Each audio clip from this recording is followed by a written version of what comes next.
Jacob, as you play this level, I think I'm just going to read some Camus for the people, because Camus can be read. Yeah, I like that. Let's do it. What is a rebel? A man who says no, but whose refusal does not imply a renunciation. He is also a man who says yes, from the moment he makes his first gesture of rebellion. A slave who has taken orders all his life suddenly decides that he cannot obey some new command. What does he mean by saying no?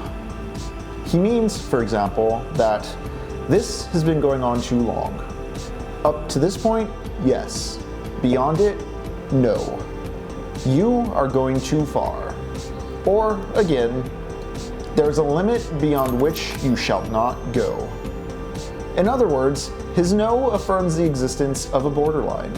The same concept is to be found in the rebel's feeling that the other person is exaggerating, that he is exerting his authority beyond a limit where he begins to infringe on the rights of others.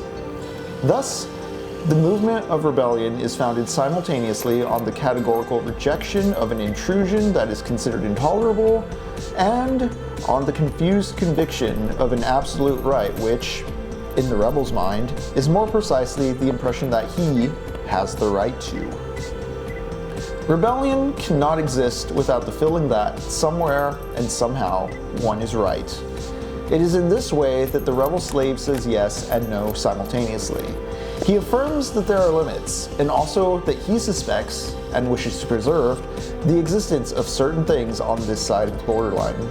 He demonstrates, with obstinacy, that there is something in him which is worthwhile, and which must be taken into consideration. In a certain way, he confronts an order of things which oppresses him with the insistence on a kind of right not to be oppressed beyond the limit that he can tolerate. In every act of rebellion, the rebel simultaneously experiences a feeling of revulsion at the infringement of his rights and a complete and spontaneous loyalty to certain aspects of himself. Thus, he implicitly brings into play a standard of values so far from being gratuitous that he is prepared to support it, no matter what the risk. Up to this point, he has at least remained silent, and has abandoned himself to the form of despair in which a condition is accepted even though it is considered unjust. To remain silent is to give the impression that one has no opinions, that one wants nothing, and in certain cases it really amounts to wanting nothing. Despair, like the absurd, has opinions and desires about everything in general and nothing in particular. Silence expresses this attitude very well. But from the moment that the rebel finds his voice, even though he says nothing but no, he begins to desire and to judge. The rebel, in the etymological sense, does a complete turnabout. He acted under the lash of his master's whip. Suddenly, he turns and faces him. He opposes what is preferable to what is not. Not every value entails rebellion, but every act of rebellion tactically invokes rebellion. Or is it really a question of values? Awareness, no matter how confused it may be, develops from every act of rebellion. The sudden, dazzling perception that there is something in a man with which he can identify himself, even if only for a moment. Up to now, this identification was never really experienced. Before he rebelled, the slave accepted all the demands made upon him. Very often he took orders, without reacting against them, which were far more conducive to the insurrection than one at which he balks. He accepted them patiently, though he may have protested inwardly, but in that he remained silent. He was more concerned with his own immediate interests than as yet aware of his own rights. But with loss of patience, with impatience, a reaction begins which can extend to everything that he previously accepted, and which is almost always retroactive. The very moment the slave refuses to obey the humiliating orders of his master, he simultaneously rejects the condition of slavery. The act of rebellion carries him far beyond the point he had reached by simply refusing. He exceeds the bounds that he fixed for his antagonist, and now demands to be treated as an equal. What was at first the man's obstinate resistance now becomes the whole man, who is identified with and summed up in this resistance. The part of himself that he wanted to be respected, he proceeds to place above everything else and proclaims it preferable to everything, even to life itself. It becomes for him the supreme good. Having up to now been willing to compromise, the slave suddenly adopts, because this is how it must be, an attitude of all or nothing. With rebellion, awareness is born. Yes, Gordy, I do suspect the new internet is just shittier than the old internet. The audio video sync has a lag too, you feel? Okay, I'll keep that in mind.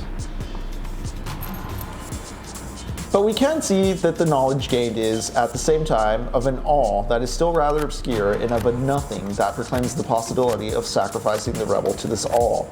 The rebel himself wants to be all, to identify himself completely with the good of which he has suddenly become aware and by which he wants to be personally recognized and acknowledged, or nothing. In other words, to be completely destroyed by the force that dominates him. As a last resort, he is willing to accept the final defeat, which is death, rather than to be deprived of the personal sacrament that he would call, for example, freedom. Better to die on one's feet than to live on one's knees. Values, according to good authorities, most often represent a transition from facts to rights, from what is desired to what is desirable, usually through the intermediary of what is generally considered desirable. The transition from facts to rights is manifest, as we have seen, in rebellion. So is the transition from this must be to this is how I should like things to be, and even more so perhaps, the idea of the sublimation of the individual in a henceforth universal good. The sudden appearance of the concept of all or nothing demonstrates that rebellion, contrary to current opinion, and though it springs from everything that is most strictly individualistic in man, questions the very idea of the individual. If the individual, in fact, accepts death and happens to die as a consequence of his act of rebellion, he demonstrates that by doing so that he is willing to sacrifice himself for the sake of a common good, which he considers more important than his own destiny. If he prefers the risk of death to the negation of the rights that he defends, it is because he considers these rights more important than himself.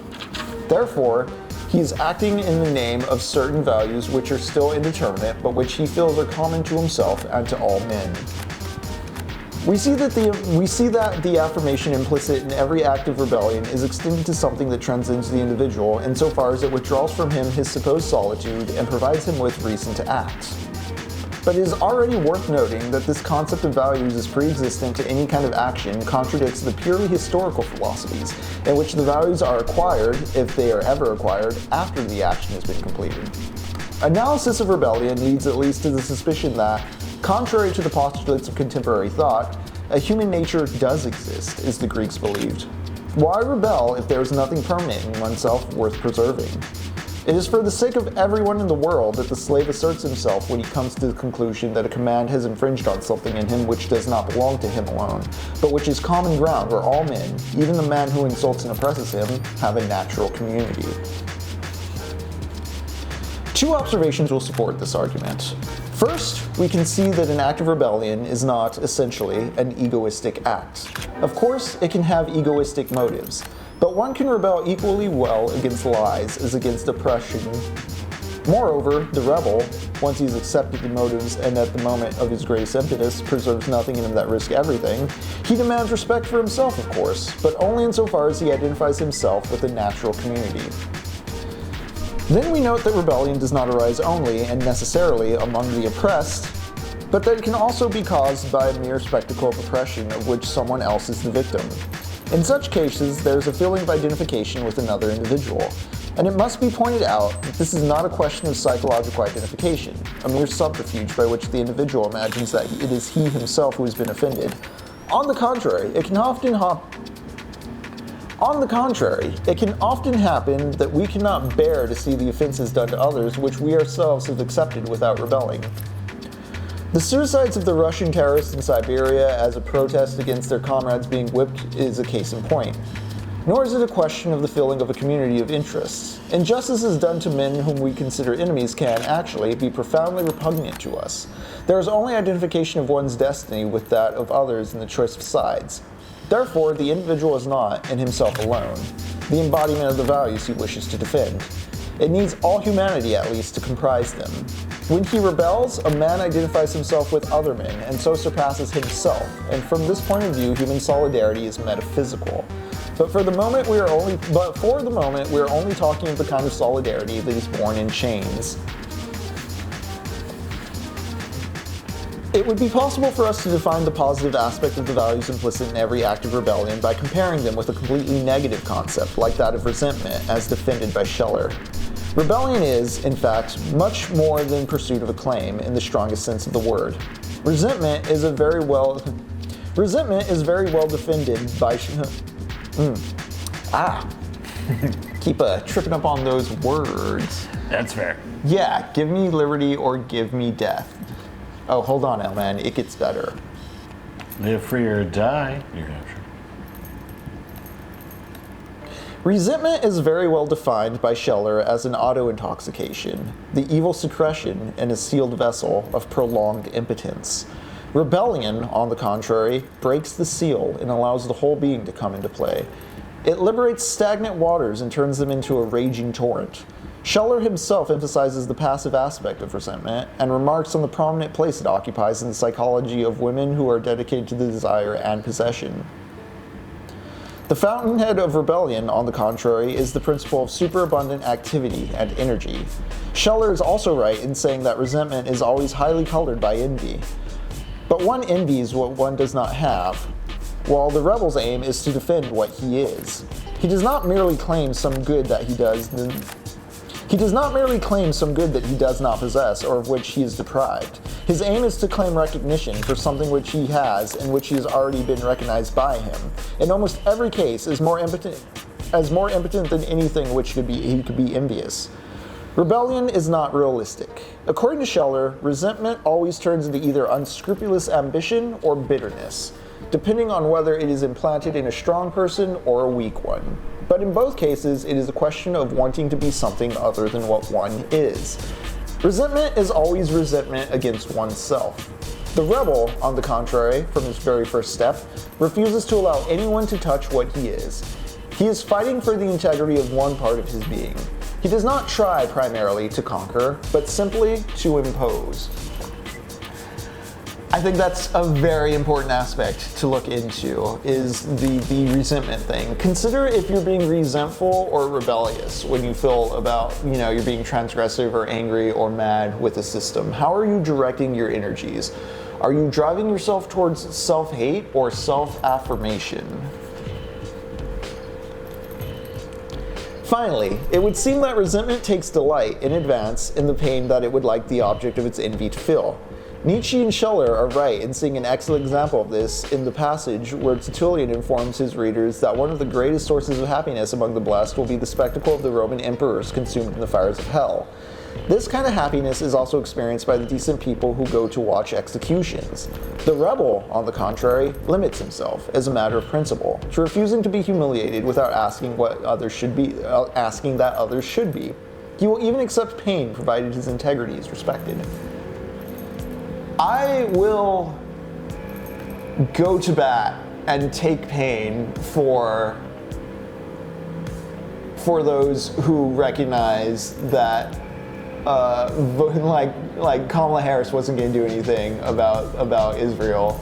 This resentment thing's just making me think in the post-election wake how there's certain groups of people that are gleefully cheering for Trump to do bad things to Gaza because certain people didn't vote for Harris, and now they're getting what they deserve. And that is a very resentful stance to take politically. Because think about it. People are still getting hurt under the guise of American power, under the look of American power. I don't know, it just speaks to a fundamental American racism that you're not caring what we do overseas because that's people over there, and the only thing that matters is what's here with the economy, in my house, at my job, in my rules.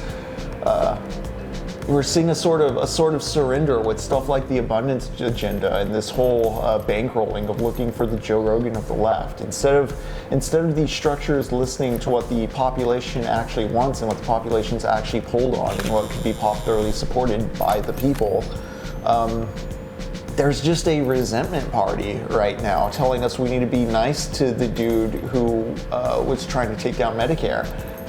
Talking about Joe Biden here, he said it himself, we defeated Medicare. I don't know, I just feel like there is a power, a party that has some power, and it spent all its time with that power telling us we're stupid and delusional for not believing the old man who could barely babble anything was in control of everything. Americans are Protestant even when they're not religious, because of this resentment and shame mechanic in our culture, in which we have to only imagine who we can punch down on, who we can blame. Not really a pragmatic political vision for the future, if you ask me.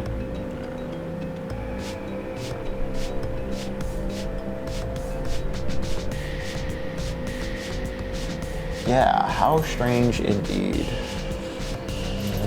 Alright, let me get back to where we are, because I closed the book for a moment.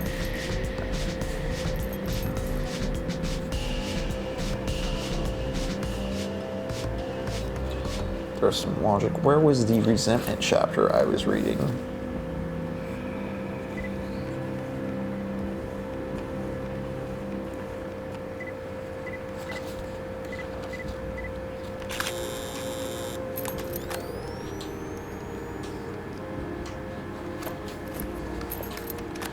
Here we go. I'm back to where I am. It is therefore hard to understand why Scheller completely identifies the spirit of rebellion with resentment. His criticism of the resentment to be found in humanitarianism, which he treats as a non-Christian form of love for mankind, could perhaps be applied to certain indeterminate forms of humanitarian idealism, or to techniques of terror.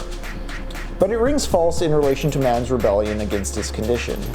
The movement that enlists the individual in the defense of a dignity common to all men. Scheller wants to demonstrate that the humanitarian feelings are always accompanied by a hatred of the world. Humanity is loved in general in order to avoid having to love anybody in particular. This is correct in some cases, and it is easier to understand Scheller when we realize that for him, humanitarianism is represented by Bentham and Rousseau. But man's love for man can be born of other things than a mathematical calculation of the resultant rewards or theoretical confidence of human nature. In face of the utilitarians and of Emil's Preceptor, there is, for example, the kind of logic embodied by Dostoevsky in Ivan Karamazov, which progresses from an act of rebellion to metaphysical insurrection. This is kind of getting into what The Fall is about in a reverse way. The Fall is about a man losing his sense of judgment, losing his sense of self, realizing he's not being true to himself. We're about to talk about the brothers Karamazov for a little bit, so spoilers for that book if you plan on reading in Dostoevsky soon.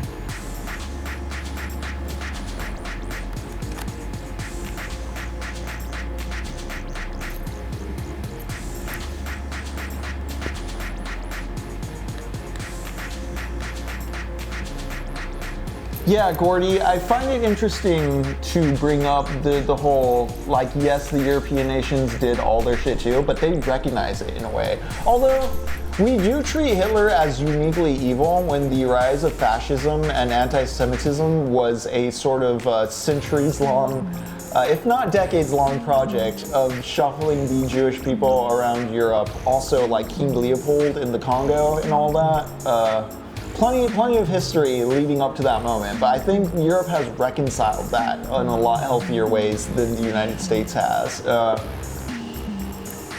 United States, especially after World War II, this is something I think about a lot. After World War II, that's when international cinema really starts banging, and it's very interesting because you get like the French New Wave, you get the Italian neo-realists. The Germans before the wars had the Expressionists. Afterwards, they have a sort of dour realism to their stuff. But all these movements are reactions to, after World War II, Europe's like destroyed. Like cities have been bombed. They need to rebuild everything.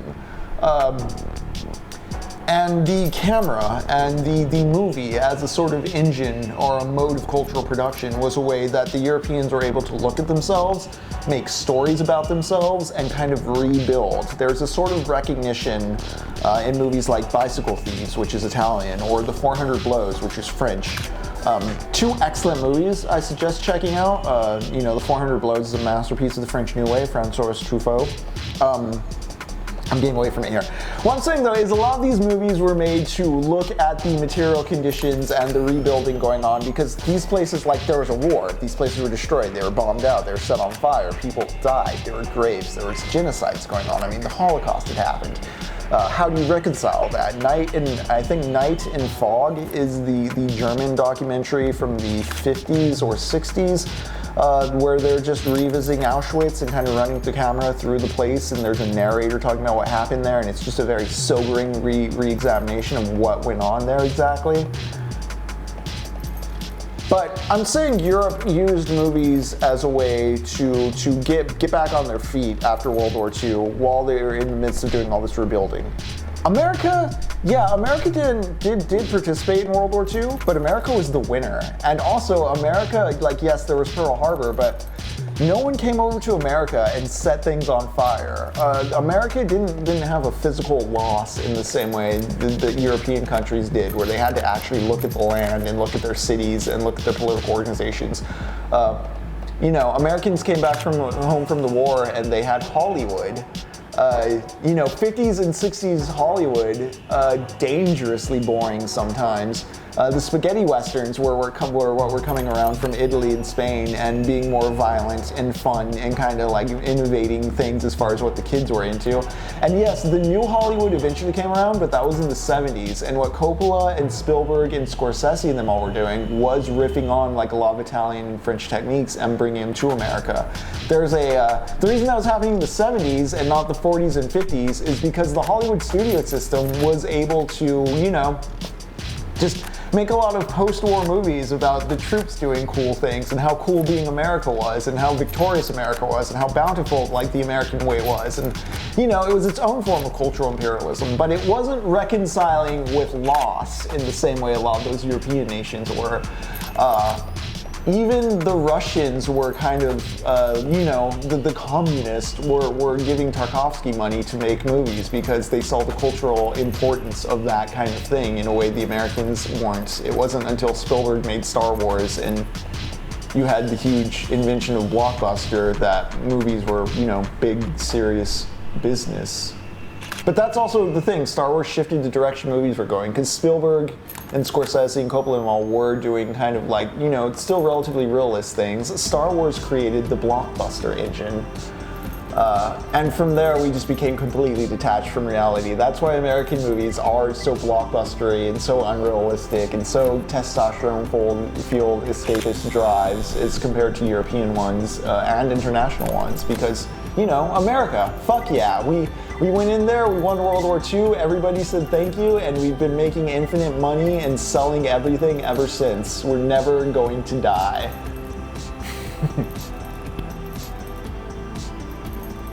That is interesting, Arash. I'd be curious to look more into like the history of the Netherlands, or I need to look more into specific countries, because as you hear me talking here, as you can hear, I have a very broad strokes kind of idea of what the war was doing. Also, honestly, a lot of my cultural history gateways to other countries are through their movies. I'll watch a few films and then I'll realize they're referencing books from the culture. I'll look up those books and go down the wiki rabbit hole.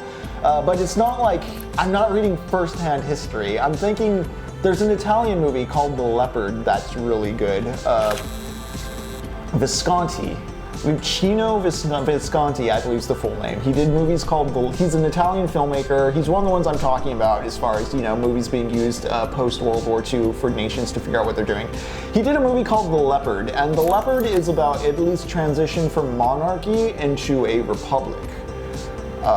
It's a big 3-hour, 4-hour epic movie. It's got Burt Lancaster, it's got Alain Delon, it's got Claudia Cardinale, it's got some of the sexiest people doing the coolest, most dramatic period piece stuff.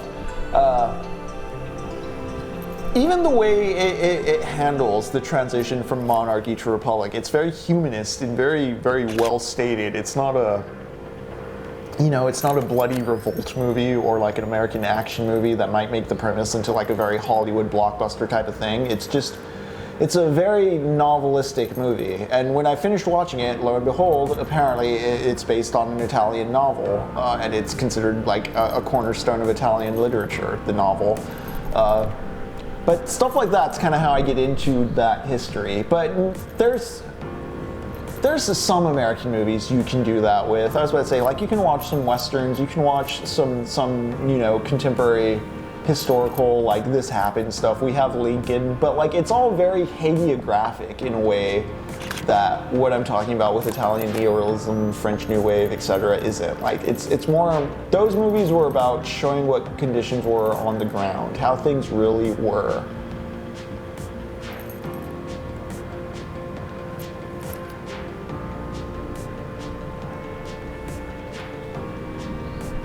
Alright, let's get back to Camus.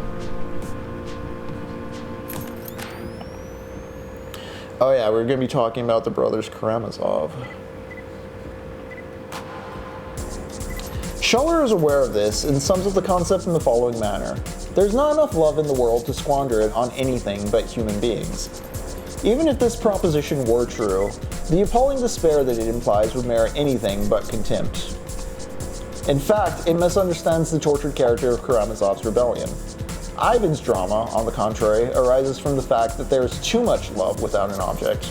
This love finding no outlet and God being denied, it is often then decided to lavish it on human beings as a generous act of complicity. Nevertheless, in the act of rebellion as we have envisioned up to now, an abstract ideal is not chosen through lack of feeling and in pursuit of a sterile demand.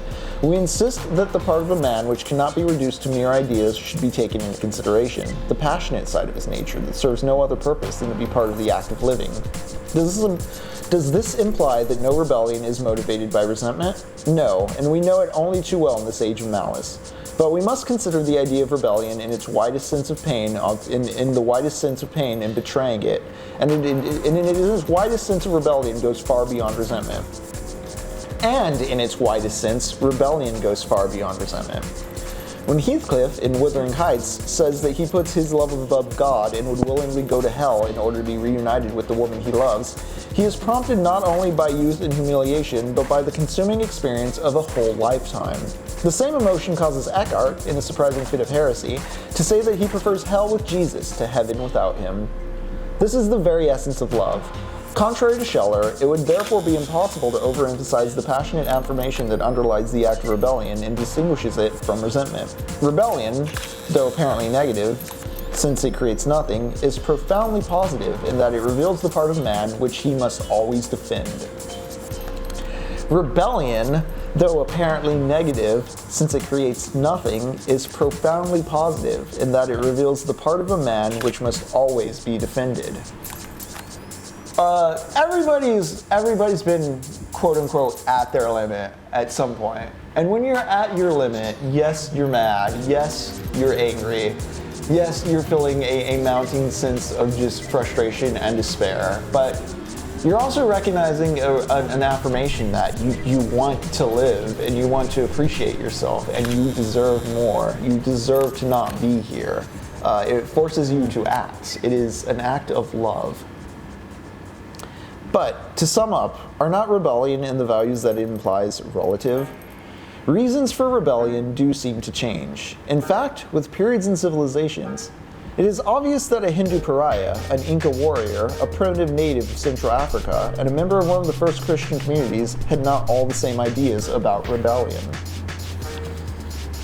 We could even assert, with considerable assurance, that the idea of rebellion has no meaning in these particular cases.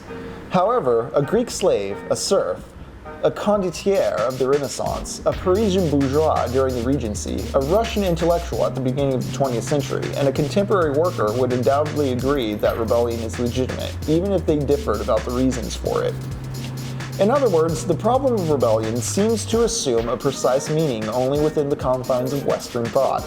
It is possible to be even more explicit by remarking, like Scheller, that the spirit of rebellion finds few means of expression in societies where inequalities are very great, the Hindu caste system, or again in those where there is absolute equality, certain primitive societies. The spirit of rebellion can exist only in a society where a theoretical equality conceals great factual inequalities. The problem of rebellion, therefore, has no meaning except within our own Western society. One might be tempted to affirm that it is relative to the development of individualism if the preceding remarks had not put us on guard against this conclusion. On the basis of the evidence, the only conclusion that can be drawn from Scheller's remark is that, thanks to the theory of political freedom, there is, in the very heart of our society, an increasing awareness in man of the idea of man and, thanks to the application of this theory of freedom, a corresponding dissatisfaction. Actual freedom has not increased in proportion to man's awareness of it. We can only deduce from this observation that rebellion is the act of an educated man who is aware of his own rights. But there is nothing which justifies us in saying that there is only a question of individual rights. Because of the sense of solidarity we have already pointed out, it would rather seem that what is at stake is humanity's gradually increasing self-awareness as it pursues its course. Let me read that again. Because of the sense of solidarity we've already pointed out, it would rather seem that what is at stake is humanity's gradually increasing self-awareness as it pursues its course. When you rebel and when you're advocating for something, you're advocating for a position not just for yourself, but for the betterment of everybody. I mean, I want politics to work. I want things to be better because then the school system's better, then kids can be smarter, then our economy's better, then everything's just generally more comfortable for all of us. Then we're like less angry, we're less mad, we're less at each other's throats. The roads are nicer because people aren't all frustrated or driving with like 2 hours of sleep because they're working 5 jobs. It's just ridiculous. It's cluttered. It's exhausting. We're literally grinding ourselves to death and pressuring ourselves through this stuff. It's not just that I think that's disgusting or uncomfortable or something I don't want to see on a personal level, but wouldn't it be more beneficial to just not be wasting through people like that, just in general? It brings to question, literally, like, what are we doing to each other? To what end? To what end? Who does this serve? Right? The same thing with politicians. Like, why do we have politicians if they do nothing for us? Why do we do these? In fact, for the Inca and the pariah, the problem never arises, because for them it had been solved by a tradition, even before they had time to raise it. The answer being that tradition is sacred.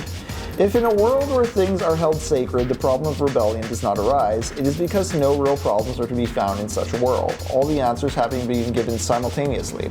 Metaphysic is replaced by myth.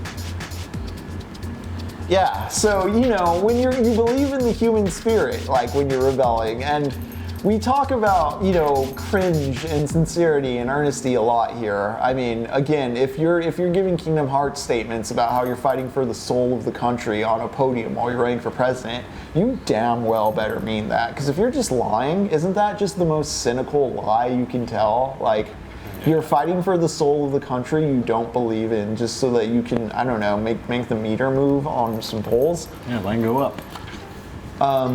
So yeah, that's metaphysic is replaced by myth. If there was earnest and sincere conviction behind these agreements, and it all wasn't constant counter espionage and subterfuge and trying to deal with each other and hey, how much money can I screw my workers out of if we just keep negotiating this deal and we just keep negotiating this deal?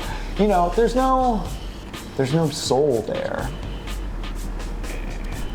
I do wonder what the average person does think the point of a politician is too, Elman, especially because, I brought up earlier the whole bitter liberal, resentful that Harris didn't win, congratulating, Goslin's and getting bombed, Trump Tower Gaza type stuff, that whole resentment sphere. And the thing is, undergirding their whole argument is that the American people are just too stupid and deserve what happens to them because they didn't vote for Kamala Harris. And to that, I wonder, isn't a politician supposed to win votes and, gain the confidence of the audience they want to vote for them? Aren't they supposed to work for that by delivering tangible goods and practical policy? They're just supposed to spank us. Yeah, who said that these people are the ones we answer to without question and that we have to toe the party line to them when they're doing nothing with the party? Yeah. And it brings the question, what genuinely do people think we're supposed to do with politicians? Is Kamala Harris supposed to just sit in that position and wait until it's her turn? Because You know, Clinton was doing that. Yeah, it's just it's musical chairs, but with more money than God. Yeah. I can't find this. Yeah, exactly, Rash. When people say politics is complicated, I don't remember the exact story today, but the Republicans are doing something in Congress, and the parliamentarian told them they couldn't do that, and they did it anyways. And now the parliamentarian's gonna like do some court stuff. There's gonna be some technical shit going on with it. But I mean, the whole game. The act happened. It happened. Like, Yeah. they could do it. They went beyond. They broke the boundary, and it's going. Yep. During the Biden admin, if the parliamentarian said something couldn't happen, it couldn't happen, and that meant, you know, we weren't going to get a minimum wage raise. We weren't going to get any kind of health care or housing reform done. But the rules don't say we can't have Everything's a just constantly like too unpopular to be done. The rules just have to be respected, even though my opponent isn't respecting the rules. I just have to keep playing this game. Like, again, I don't think they're lying to us. I just think after a certain point, a class of people, they don't know what it's like on the ground. They truly don't know who's getting hurt or what's getting lost by them acting this way. They just, you know, consult their charts and their consultants and think, oh, Joe Rogan's popular, we need to be doing that. We got left-wing Joe Rogan is what we need, you see. Metaphysic is replaced by myth. There are no more questions, only eternal answers and commentaries, which may be metaphysical. But before man accepts the sacred world, and in order that he should be able to accept it, or before he escapes from it, and in order that he should be able to escape from it, there is always a period of soul-searching and rebellion. The rebel is a man who is on the point of accepting or rejecting the sacred and determined on laying claim to the human situation in which all the answers are human. In other words, formulated in reasonable terms. From this moment, every question, every word is an act of rebellion, while in the sacred world, every word is an act of grace. It would be possible to demonstrate in this manner that only two possible worlds can exist for the human mind: the sacred, or so to speak in Christian terms, the world of grace, and the world of rebellion. The disappearance of one is equivalent to the appearance of the other, despite the fact that this appearance can take place in a disconcerting form. There, again, we rediscover the all or nothing. The present interest of the problem of rebellion only springs from the fact that nowadays whole societies have wanted to discard the sacred. We live in an unsacrosanct moment in history. We live in an unsacrosanct moment in history. We live in an unsacrosanct moment in history. This essay was written, let me look up exactly when it came out. They're asking if you could read just a little slower. 1956 this came out, and yeah, I'll slow down a little. 1956. Sarcosanct. Oh, sorry, I'll slow down. So, the disappearance of the sacred. We have the rebellion. Why do we rebel? Well, we rebel because things don't look as they should be. The bargain's not being upheld. The sacred has been banished. The sincere adherence to word is gone. This ties into some esoterica stuff I've been talking about with Lux when we play Shin Megami Tensei. Just the word as God, Tetragrammaton, the Big Bang, all that fun stuff. But I'll get back to the Camus so I don't stray too much into some other ramble. But he's talking about the disappearance of the sacred leading to the appearance of rebellion. When things aren't in order, we have to make them in order. When things aren't reasonable, we say no more. Let's make them reasonable. All or nothing. The present interest of the problem of rebellion only springs from the fact that nowadays whole societies have wanted to discard the sacred. We live in an unsacrosanct moment in history. Insurrection is certainly not the sum total of human experience, but history today, with all its storm and strife, compels us to say that rebellion is one of the essential dimensions of man. It is our historic reality. Unless we choose to ignore reality, we must find our values in it. Is it possible to find a rule of conduct outside the realm of religion and its absolute values? That is the question raised by rebellion. Yeah, how do you enforce the sacred if, religion's too silly, or we're too atheist in general, or too secular?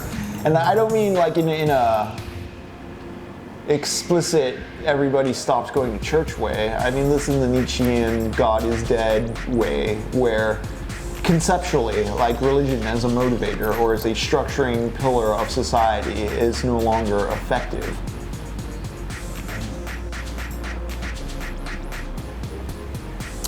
We have already noted the confused values that are called into play by incipient rebellion. Now we must inquire if these values are to be found again in contemporary forms of rebellious thought and action, and if they are, we must specify their content. But before going any farther, let us note that the basis of these values is rebellion.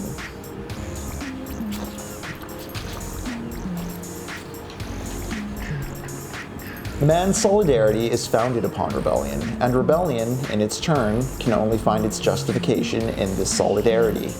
We have, then, the right to say that any rebellion which claims the right to deny or destroy this solidarity loses simultaneously its right to be called rebellion and becomes, in reality, an acquiescence in murder. In the same way, this solidarity, except insofar as religion is concerned, comes to life only on the level of rebellion. And so the real drama of revolutionary thought is announced. In order to exist, man must rebel. But rebellion must respect the limit it discovers in itself, a limit where minds meet and, in meeting, begin to exist. Rebellious thought, therefore, cannot dispense with memory. It is a perpetual state of tension.